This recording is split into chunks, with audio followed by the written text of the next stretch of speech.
Yo tout le monde, c'est Nil, j'espère que vous allez bien. Aujourd'hui je vous retrouve pour vous proposer ma recette de houmous libanais classique, qui est une recette assez importante pour moi, puisque c'est une des recettes qui m'a motivé presque à faire de la cuisine un petit peu plus sérieusement, disons. J'ai un pote dont les parents avaient un restaurant libanais-syrien à l'époque, vous l'avez déjà vu dans les vidéos, et leur houmous est jusqu'à présent le meilleur houmous que j'ai jamais mangé, et quand je mangeais ce houmous, je me suis dit ok, moi je veux être capable de faire ça, comme ça. Et ça m'a donné un objectif que j'ai toujours aujourd'hui, d'essayer de me rapprocher le plus possible de cette recette. Le houmous c'est comme tout en cuisine. Faire un très bon houmous c'est tout à fait faisable. Faire un houmous parfait, c'est la quête d'une vie quoi dans ma tête. Je sais que j'ai pas atteint le houmous parfait, je sais que j'ai pas encore atteint ce niveau, et je sais pas si je serai un jour satisfait par le goût de mon houmous, mais c'est parce que je suis fou. Les retours que j'ai sur mon houmous sont extrêmement positifs, et donc je me suis dit bon, je vais quand même vous proposer cette recette qui est vraiment aboutie, essayer de vous indiquer un petit peu les erreurs que j'ai pu faire pour éviter de les commettre, les astuces que j'ai comprises. Peut-être à défaut de vous proposer une recette qui serait parfaite à mes yeux, je vous proposerai au moins une recette qui serait, je crois, excellente.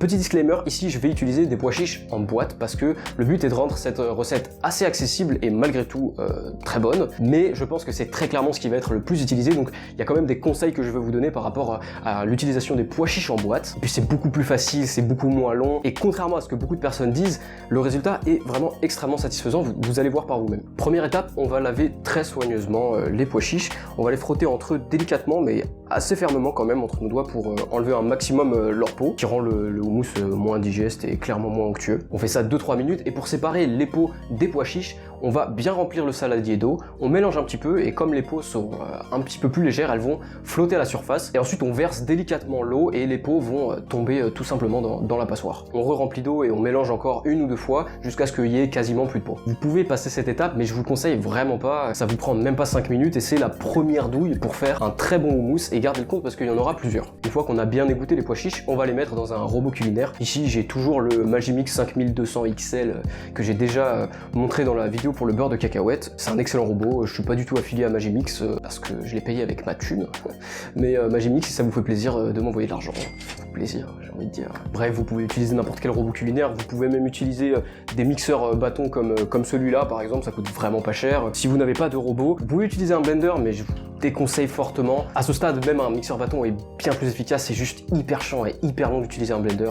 Voilà, je vous déconseille. Et évidemment, on pourra pas atteindre un certain degré d'onctuosité avec le mixeur bâton. J'ai fait ça pendant des années avant d'investir dans un robot, mais je veux dire, voilà, on fait avec ce qu'on a aussi. On va rajouter 100 ml d'eau, 3 à 4, je dirais plutôt 4 grammes d'ail mûr, une petite poignée de glaçons, le jus de citron jaune mûr également, et ça ce sont les douilles 2, 3 et 4. Utiliser de l'ail mûr, ça change tout, parce que si on utilise de l'ail frais, ça va piquer la langue, on va se faire « Ah, il y a de l'ail, ça... ouais », alors que le but c'est pas du tout ça, le but c'est pas qu'on reconnaisse l'ail, le but c'est que l'ail fasse partie intégrante du goût du houmous. Il faut que ce soit un goût beaucoup plus rond, beaucoup plus réparti. Et c'est exactement la même chose pour le citron, jaune parce que c'est tout simplement celui qui s'accorde le mieux avec le houmous, et mûr parce que justement il y aura trop d'acidité et on sentira trop le citron si jamais on utilise du citron jaune pas mûr. Une petite technique pour tester si les citrons sont plus ou moins mûrs ou pas, c'est de prendre le citron entre vos doigts, vous pressez un petit peu, et si vous sentez que la peau est épaisse, un peu solide ou quoi, c'est qu'il n'est pas assez mûr. Si vous sentez que la peau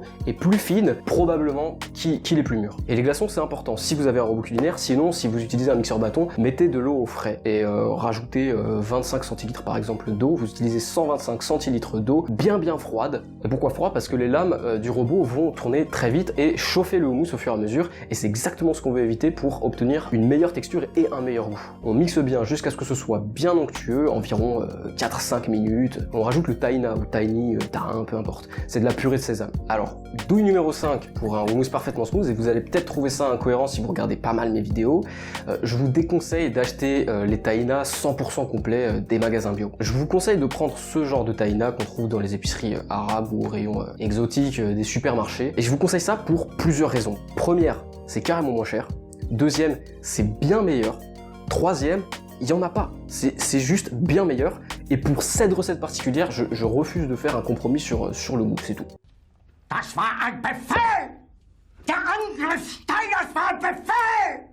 On mixe bien pendant encore 1 ou 2 minutes. Et pourquoi rajouter le tahina après avoir tout mixé à la base? Bah tout simplement parce que le tahina est déjà une purée de sésame qui a complètement été broyée, il n'y a pas besoin de le remixer, il y a seulement besoin de le mélanger extrêmement bien, parce que je sais pas si vous avez déjà remarqué ça, mais quand on mélange du tahina avec du liquide, il se solidifie, et si on l'avait mis dès le début, ça aurait un peu interagi avec la manière dont on a mixé les pois chiches en négatif. Mais comme il y a cette réaction chimique qui se passe, faut encore laisser tourner le robot pendant 1 ou 2 minutes, histoire de vraiment bien mélanger le houmous. On goûte et au besoin on ajoute un petit peu d'eau pour la texture ou un petit peu de sel si on n'a pas assez salé. C'est tout. Il n'y a pas d'huile d'olive à l'intérieur du houmous classique, à la limite il y en a par-dessus, moi je vais pas en mettre, et il n'y a pas non plus d'épices à l'intérieur du houmous, même si on le présente classiquement avec 2 traits par exemple de paprika ou un petit peu de cumin. Moi j'ai rajouté du poivre et un petit peu de graines de sésame pour la déco. Et douille numéro 6, c'est un peu une extension de celle des glaçons, ne laissez pas votre houmous se réchauffer. Mettez-le directement dans une assiette si vous comptez le manger tout de suite, mais si vous comptez pas le manger tout de suite, mettez-le dans un tupperware assez rapidement et mettez-le au frigo parce que sinon il va perdre cette texture et vous pourrez pas la regagner plus tard. Bon, et globalement tout le monde sait comment manger du houmous, hein. Je pense que de toute façon vous allez vite trouver si vous savez pas. Ça se mange avec des petits bâtonnets de légumes ou sur des toasts, sur des tartines. Mais par contre vous pouvez par exemple mélanger une petite quantité de houmous dans un petit bol avec de l'eau, histoire de le rendre plus liquide, et ça peut faire office de sauce pour des pâtes par exemple, ça marche très bien.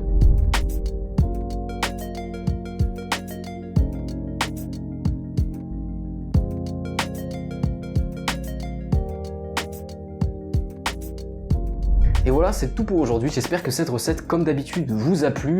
Ça m'a coûté un petit peu, je crois, de faire cette vidéo. C'était quelque chose d'assez personnel. Je crois que j'avais presque pas envie de le partager. Et voilà, je l'ai quand même fait. J'espère que ça vous a plu. Évidemment, la recette détaillée est disponible sur mon blog et les ingrédients sont en description de la vidéo. Pour celles et ceux qui ont regardé la vidéo en entier, bah, je vous remercie d'être arrivés jusque-là. N'hésitez pas à m'envoyer vos retours sur cette recette si vous l'avez faite. Ça m'aide pour les prochaines vidéos. Et puis si on se revoit pas d'ici Noël, et ben je vous souhaite des bonnes fêtes. Évidemment, prenez soin de vous. Et puis c'est tout pour moi, je vous fais des gros bisous et je vous dis à bientôt dans une prochaine vidéo. Peace!